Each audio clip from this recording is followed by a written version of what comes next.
ओम गणेशाय नमः। Hello friends, नमस्ते, जय माता दी। तो आज दशमी है, तो आज मैं सभी चीज़ों का विसर्जन करूँगी। तो सुबह सुबह देखिए ये तेल ख़त्म हो चुका था और दीपक फिर भी प्रज्वलित हैं। तो मैंने पूजा कर ली थी, क्योंकि पूजा और आरती करने के बाद में, भोग लगाने के बाद में ही इनका विसर्जन होता है। नारियल का विसर्जन आप जल में प्रवाहित कर सकते हो, या फिर आप एक पौधे के एक गमला लेकर आइए, उसके अंदर आप ये नारियल रख दीजिए और उस पर मिट्टी डाल दीजिए और एक पौधा लगा दीजिए। धीरे धीरे ये अपने आप खाद में परिवर्तन हो जाएगा।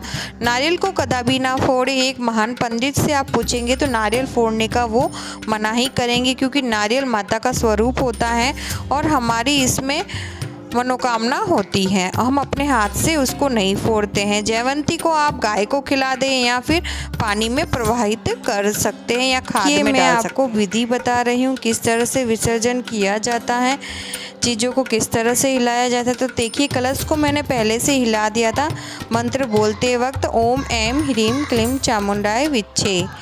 इस तरह का मंत्र बोलते हुए मैंने कलश को हिला दिया था और नारियल को भी हटा दिया था। तो देखिए, इसमें फूल और इलायची यहाँ पर अटकी हुई है, इस तरह से लग रहा है।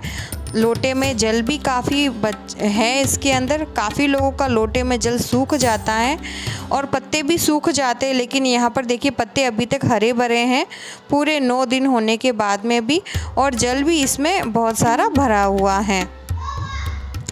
इसी तरह से हमें गणेश जी को, नवग्रहों को, श्री यंत्र मैंने लक्ष्मी जी का रखा है, इसी तरह से हिलाना होता है। और जयवंती बहुत अच्छी खिली है। और लोटे में जो लौंग, इलायची, रुपए का सिक्का है, इन सभी चीज़ों को आप रख लें अपने जहाँ पैसे रखते हैं वहाँ पर।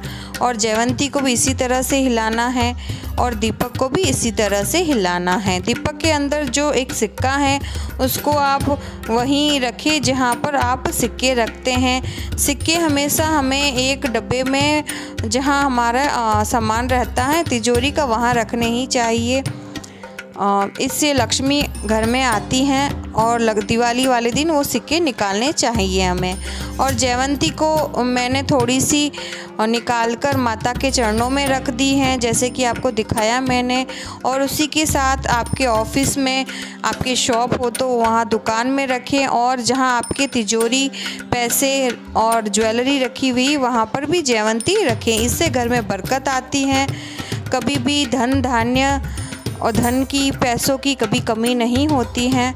और अब ये मैंने जो अष्टदल कमल बनाया था, वो सारे चावल और कटोरी के ऊपर चावल, वो सभी मैं उठा लूँगी और इसको मैं थोड़े से इसमें से चावल बचाकर, जहाँ मैं अक्षत रखती हूँ, चावल रखती हूँ, वहाँ रखूँगी और बाकी चावल मैं चिड़ियों को दे दूँगी। तो ये मेरी संकल्प लिया था वो पोटली है, वो संकल्प लिए पोटली को भी मैं खोल दूँगी और जो इसमें चावल बचेंगे उसको मैं माता रानी के चरणों में रख दूँगी। इसी तरह से ये संकल्प पोटली खोली जाती है और माता रानी के सामने कहा जाता है, माता रानी, हमने अपना संकल्प, पूजा पाठ आपकी कृपा से पूर्ण किया और हमारे ऊपर आपकी कृपा इसी तरह से बनी रहे। और यहाँ पर मैं गणेश जी के जो भी जनेऊ हैं वो सभी हटा रही हूँ, जो भी वस्त्र स्वरूप मोली हैं वो भी हटा रही हूँ। और नवग्रह के ऊपर एक जनेऊ मैं रहने दूंगी और बाकी एक जनेऊ को मैं हटा दूंगी, क्योंकि हमारे यहाँ जनेऊ कोई पहनता नहीं है। अगर आपके यहाँ कोई जनेऊ पहनता है आप उन्हें दे दीजिए, नहीं तो आप इसे भी जल में प्रवाहित कर दीजिए। तो ये 9 दिन फल माता रानी के सामने रखे गए थे। अब ये हमारे भोग के स्वरूप 9 दिन के भोग हो गया है प्रसाद के रूप में। तो इसको हम घर में काट कर सभी को दे देंगे। तो ये श्री यंत्र है लक्ष्मी जी का, माँ भगवती के किन्हीं भी स्वरूप का एक यंत्र घर में होना ही चाहिए। इससे हमें बहुत ही अच्छी कृपा प्राप्त होती है उनकी। तो सारे अक्षत मैंने इस कटोरी में भर दिए हैं। अब मैं इन बचे हुए को चिड़ियों को डाल दूंगी और थोड़े से अक्षत अपने धान के स्थान पर डाल दूंगी। तो यहाँ पर मैंने वो बाजोटा हटा दिया है। अब मैं यहाँ पर जयवंती को यहाँ से हटा रही हूँ क्योंकि मुझे यहाँ पर फिर से मंदिर को सेट करना है। तो और यहाँ सब सारी चीज़ों को ठंडी भी, तो यहाँ पर अखंड ज्योत को हमने पहले से हिला दिया था। तो देखिए 9 दिन अच्छे तरीके से हमारी अखंड ज्योत जली, कभी भी शांत नहीं हुई। माता जी की कृपा थी और उनको भी हमने बोला था, तो विघ्नहर्ता गणेश जी को बोलने से ये हमें बहुत बड़ा फ़ायदा होता है। तो देखिए अभी तक अखंड ज्योत की बाती इतनी बड़ी इसमें रह गई है जितनी हम 9 दिन और प्रज्वलित कर सके, इसलिए हमें अखंड ज्योत की बाती बड़ी रखनी चाहिए। सुबह आरती और भोग करने के बाद में हमारा दीपक खुद से ही शांत हो गया था। अगर आपका ना हो तो आप उसको तुलसी के पौधे के नीचे रख दीजिए और वो अपने आप शांत हो जाएगा। आप अपने हाथों से उसे दीपक को शांत ना करें। और ये चरण कमल हैं, बहुत जनों ने पूछा है चरण कमल कहाँ से लिए हैं, तो ये मैंने फ्लिपकार्ट से लिए थे। ये किससे बने हुए हैं, तो ये मार्बल डस्ट के बने हुए हैं और ये मैंने बहुत टाइम पहले लिए हैं, तो मुझे याद नहीं है मैंने कितने में परचेज़ किए थे। और बहुत सुंदर है ये कमल चरण। तो ये मैंने सरस्वती माता को उठाया है। माता सरस्वती माता के विग्रह को हम उठाते वक्त कहेंगे, माता सरस्वती आप यूं ही हमारे घर में बरकत करते रहिए और अपने स्थान पर बैठिए और हमारे साथ हमेशा यूं ही रहिए। अब मैंने जहाँ माता लक्ष्मी को बिठाया था वहाँ अक्षत रखे थे और यहाँ पर माता लक्ष्मी को भी मैंने एक छोटे से मार्बल डस्ट के टेबल पर बिठाया था और उस पर भी अक्षत रखे हुए थे। अब माता जगदम्बा को हम यहाँ से विग्रह को लेंगे और हिलाएंगे। तो मैंने हिला दिया था पहले, अब मुझे लेना ही है यहाँ से। तो विग्रह देखिए एक हाथ से उठा पाना पॉसिबल नहीं होगा क्योंकि विग्रह बहुत भारी है। ये मुझे लगता है 5-6 kg का विग्रह है।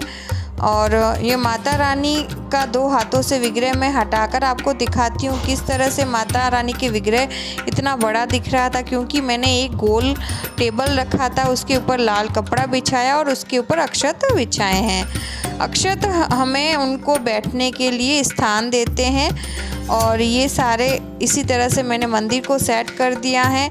देखिए मंदिर पूरे अच्छी तरह से सेट हो गया है और भगवान जी हमारे बैठे हुए हैं, लड्डू गोपाल जी, गणेश जी और महादेव जी, और सभी को मैंने देखिए बिठा दिया है। सभी ही आराम से बैठ गए हैं और इनको बोलेंगे आप हमारे घर में इसी तरह से वास कीजिए और हमारे साथ हमेशा रहिए, हमारे हर कदम में आपका साथ हमारे साथ बना रहे। तो ये सारे बर्तन बच गए हैं, इन सबको धोना है और अपनी जगह पर रखना है। अब हम अक्षत ये बच गए हैं, इन अक्षतों को अब मैं चिड़ियों को दूंगी। आज शुक्रवार है तो आज यहाँ दे दूंगी मैं शाम को। तो ये सब सामान, ये है लोटे का जल, ये जो हमने कलश रखा था उसका जल है, ये अमृत के समान हो गया है। इसको मैं भरकर रखती हूँ हर नवरात्रि के टाइम, और जब दूसरी आती है जब उस जल को मैं तुलसी में डाल देती हूँ और बाकी जल को मैं इसके अंदर रख देती हूँ, दूसरा जल। इस जल को हमारे घर में छिड़कने से नेगेटिविटी दूर होती है। कलश के जल को पूरे घर में छिड़के, ऑफिस में छिड़के, अगर आपकी शॉप हो तो शॉप में छिड़के, और जो इससे हमारे घर में नेगेटिविटी दूर होती है और पवित्र जल जब घर में छटका जाता है तो बहुत ही अच्छा लगता है। और इसी के साथ सुहाग के सामान को आप अपने सास, ननंद, देवरानी, जेठानी को बांटे। सुहाग का सामान बांटने से सुहाग अखंड रहता है। और जो हमने भोग में पता से लौंग इलायची चढ़ाई थी, लौंग इलायची आप खुद यूज़ कर सकते हो। सुपारी, कमल गट्टे को आप जल में प्रवाहित कर सकते हो और पतासे को आप सभी के आसपास बांट सकते हो। जो भी प्रसाद बचती है उसे बांट सकते हो। चैनल को लाइक और सब्सक्राइब जरूर करें। मिलते हैं अगले वीडियो में। धन्यवाद।